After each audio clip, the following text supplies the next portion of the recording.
Hello friends, તો આજે આપણે આ રીતનો એકદમ બહારથી ક્રિસ્પી અને અંદરથી સોફ્ટ એવા હાંડવા બાઈટ બનાવીશું, જેને તમે ટ્રાવેલિંગમાં પણ સાથે લઈ જઈ શકો છો, બાળકોને લંચ બોક્સમાં પણ આપી શકો છો અને સવારના નાસ્તામાં પણ ખાઈ શકો છો.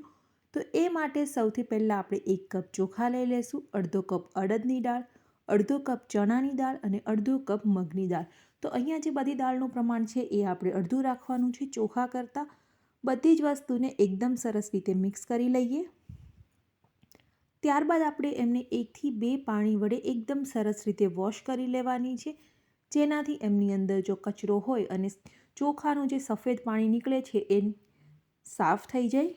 તો અહીંયા અમે દાળ અને ચોખાને 1 થી 2 પાણીથી વોશ કરી લીધા છે અને હવે જે વધારાનું પાણી છે એ પાણીને આપણે ફેંકી દઈશું અને ફરીથી નવું પાણી એમની અંદર એડ કરી દઈએ. પાણી એડ કરી અને લગભગ આપણે 4 થી 5 કલાક સુધી એમને સોક થવા માટે મૂકી દઈશું. 4 થી 5 કલાકની અંદર આપણું જે દાળ છે એકદમ સરસ રીતે સોક થઈ ગઈ છે. અહીંયા તમે જોઈ શકો છો કે દાળ અને ચોખા છે એકદમ સરસ પલળી ગયા છે. હવે આપણે એમને ક્રશ કરવાના છે. તો ક્રશ કરતી વખતે જે આપણે પલાળવા માટે પાણી લીધેલું હતું એ પાણીને ફેંકી દઈશું. હવે દાળ અને ચોખાને એડ કરી દઈએ. તો જ્યારે પણ તમે હાંડવાને ક્રશ કરો ત્યારે એમની અંદર આપણે વધારે પડતું પાણી એડ નથી કરવાનું. તો અહીંયા મેં માત્ર ચોખા અને દાળ લીધેલી છે, પાણી બિલકુલ નથી એડ કર્યું. સાથે સાથે 2 ચમચી જેટલું આપણે દહીં લઈ લઈશું. તો દહીં અહીંયા થોડું ખાટું હશે તો આપણો હાંડવો ખૂબ જ સરસ બનશે. એમને આપણે મિક્સર જારની અંદર બ્લેન્ડ કરી લઈશું. તો અહીંયા આપણું બેટર છે એ તૈયાર થઈ ગયું છે. તો સેમ રીતે આપણે બધા જ બેટરને છે એ ક્રશ કરી લઈશું.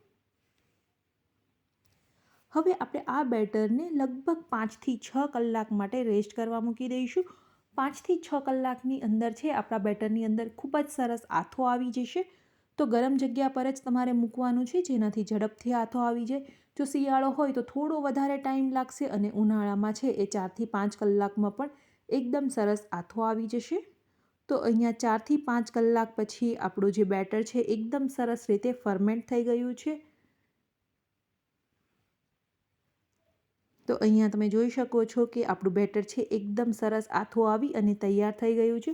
તો એમની અંદર આપણે મસાલાઓ એડ કરી દઈશું. તો સૌથી પહેલાં મીઠું એડ કરી દઈએ સ્વાદ અનુસાર અને સાથે સાથે અડધી નાની ચમચી જેટલી હળદર પાવડર પણ એડ કરી દેવાનું છે.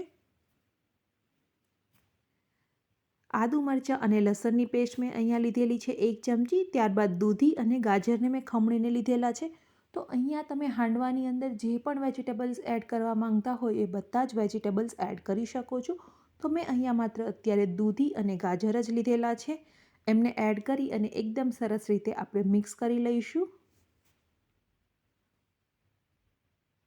તો જ્યારે પણ તમે હાંડવાનું આ રીતનું મિશ્રણ તૈયાર કરો ત્યારે હળદર આપણે સૌથી પહેલાં જ એડ કરી દેવાની છે. સાથે સાથે આપણે ફ્રેશ કોરિએન્ડર પણ એડ કરી દઈશું. કોરિએન્ડર એડ કરવાથી ખૂબ જ સરસ ટેસ્ટ આવશે. એમને પણ આપણે મિક્સ કરી લઈએ. હવે જ્યારે પણ તમારે હાંડવો બનાવવો છે ત્યારે એમની અંદર તમારે ઈનો એડ કરવાનો છે. તો અહીંયા મેં 1 ઈનાનું પેકેટ લીધેલું છે. તો 1 ચમચી જેટલો જ આપણે ઈનો એડ કરીશું. આટલા બેટરની અંદર વધારે ઈનાની જરૂર નથી. ત્યારબાદ થોડું પાણી એડ કરી આપણે ઈનો એક્ટિવેટ કરી લઈશું અને ત્યારબાદ એક જ ડાયરેક્શનની અંદર આપણે એમને મિક્સ કરવાનું છે. તો અહીંયા મેં અપ્પમનું પેન લઈ લીધેલું છે. તો એમાં આપણે થોડું થોડું ઓઇલ લગાવી દેવાનું છે. વધારે ઓઇલની અહીંયા આપણે બિલકુલ જરૂર નથી. તો ઓઇલ આપણે લગાવી દઈએ. ત્યારબાદ મેં અહીંયા રાઈ લઈ લીધેલી છે. રાઈ અને તલ આપણે એડ કરી દઈશું. તો નોર્મલી આપણે જે રીતે હાંડવો બનાવીએ છીએ બિલકુલ એ રીતે જ અહીંયા આપણે તૈયાર કરવાનો છે. અને સાથે સાથે મેં અહીંયા લીમડાના પાન પણ લઈ લીધેલા છે. હવે આપણું જે હાંડવાનું મિશ્રણ છે એ હાંડવાના મિશ્રણને આપણે આ રીતે એડ કરી દઈએ અને એમને આપણે 4 થી 5 મિનિટ સુધી કૂક થવા દઈશું ઢાંકણ ઢાંકીને.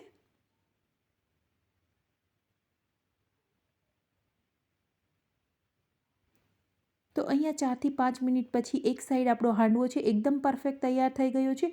હવે આપણે એમની સાઈડ ચેન્જ કરી લઈશું અને સાઈડ ચેન્જ કરી બીજી સાઈડ પણ કૂક થવા દઈએ. તો બંને સાઈડ આપણો હાંડવો છે એકદમ પરફેક્ટ તૈયાર થઈ ગયો છે. બહારથી એકદમ ક્રિસ્પી અને અંદરથી એકદમ સોફ્ટ. તો આ રીતે તમે અપ્પમ પેનની અંદર એક વખત જરૂરથી હાંડવો ટ્રાય કરજો અને રેસીપી કેવી લાગી કમેન્ટ કરી બતાવવાનું ભૂલતા નહીં. અને વિડીયો પસંદ આવ્યો હોય તો વિડીયોને લાઇક અને ચેનલને સબસ્ક્રાઈબ જરૂરથી કરજો.